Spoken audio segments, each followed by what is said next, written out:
বিসমিল্লাহির রহমানির রহিম। আজকে আমরা আলোর প্রতিফলনের যে ঘটনাগুলো ঘটে সেগুলো চিহ্নিত করব। তো এদিক থেকে যেহেতু আলো আপতিত হয়েছে, তার মানে এটা হলো আপতিত রশ্মি। আর এদিকে কি আলো প্রতিফলিত হয়েছে, তার মানে এটা হলো প্রতিফলিত রশ্মি।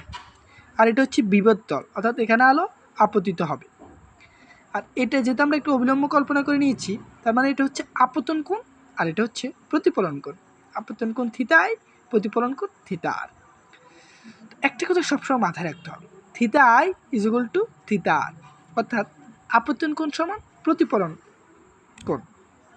আপতন কোণ আর প্রতিফলন কোণের মান সবসময় সমান থাকে আলোর প্রতিফলনের ক্ষেত্রে। তো এরকম আমরা আজকে এতটুকুই। আগামী ক্লাসে আমরা আরও কিছু জানবো। তার পরবর্তী ক্লাসগুলোতে আমরা টেকনিকের মাধ্যমে আলোর প্রতিফলন সমাধান করব। পরবর্তী ভিডিওগুলো পাওয়ার জন্য অবশ্যই আমার চ্যানেলটা সাবস্ক্রাইব করে রাখবেন।